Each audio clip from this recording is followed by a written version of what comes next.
King Asa had a disease on his feet, and God didn't heal his feet because he didn't go to God. He went to a physician, many physicians, a lot. Yes.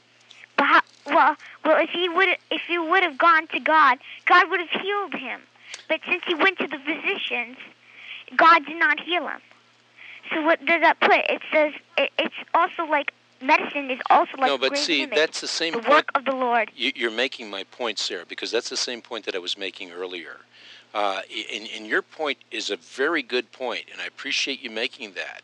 But when a king of Israel puts his trust not in God, but puts his trust in other places, that's where the problem is. And the fact that's is, what people do with medicine and I doctors. know, but when you go to a doctor, that does not mean that you're placing your trust in the doctor rather than God. What you're saying is that God has given medicine and He's given doctors to us as a gift for our healing. Why did God give us doctors? He gave us doctors for our healing? Yes, because He's given certain people the ability to be able to understand certain very complicated things, and they give their life to studying. It's the same reason that you have ministers. The ministers have studied the Word of God for a long, long time, Sarah, and they have spent their life, and so when someone comes to them, and they're a doctor of theology, and they want a question answered, that person that has studied to show themselves approved can help them. And that's the same thing that happens with a doctor. So when you need spiritual healing, you might go to a doctor of theology that can help you spiritually. When you need physical healing, you broke your leg, or what if you have a heart attack? Pray. You pray. And what if you don't need a doctor to help you with your heart attack? What if you pray and you say, God, I pray that you'll help me with this heart attack because I'm dying, and all of a sudden a doctor appears on your doorstep and rings the door and comes inside, and then you say, and he says, you know what? I came here to help you with your heart attack. And you said, well, I don't really need you because I already prayed. And the doctor says, well, maybe you prayed, and that's why God sent me. That would be an unbeliever. A person that doesn't believe. And why would God send a doctor? Why would God send a doctor to anybody's door if he can heal? He can do anything. He made a donkey speak, so definitely he can heal your heart attack. Right, but God ordains, and write this down and think about it some. God ordains the ends as well as the means. That may not mean a lot to you right now, but you think about that for a while. And do remember that Paul told Timothy to drink some medicine, some medicinal wine for his stomach ailments. Uh-huh. Right? Right. Can I tell you something? Sure. One time when I was little, I had this really bad disease, and this is when we didn't know about we used medicine and stuff. And one day we went to the doctors, and we went to Ocean City, and we forgot my medicine, and I had this really bad disease, and JRA, and we forgot the medicine when we left, and I was fine. I was here overnight.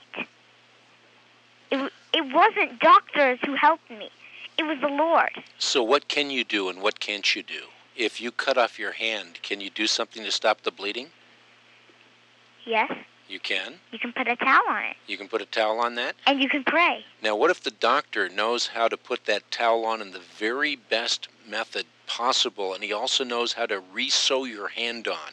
Are you going to say, I'm not going to use that doctor because he's a doctor? I'm not going to use that doctor because God can grow your arm back. You know what, Sarah? I hate to tell you this, but you're in a very, very dangerous situation. And I think what you probably should do is take the time to read a section of a book that I want to send you. You're very smart, and I think you'll be able to understand it. If you hang on the line, I'll send it out to you. Because you can put yourself in a very, very dangerous situation. You're 11 years old, and you're very smart, but you don't know everything yet. I know that, but I know God does. God does, that's right. And I think you can learn something from some of the things that God places in your path, which is something that I'm going to send to you. So you hang on. Very touched by that call. Obviously a bright young girl. And I think of the book We Let Our Son Die, which recounts the tragic details of a misguided trip of faith. In this book, in painful and painstaking detail, Larry and his wife paint the picture of how they withheld insulin from a diabetic son. Of course, Wesley, their son, lapsed into a diabetic coma, and eventually he died. And Larry and Lucky were tried and convicted of manslaughter and child abuse, and only afterwards realized that God had in fact given medicine and doctors to us, and that he ordained the ends as well as the means.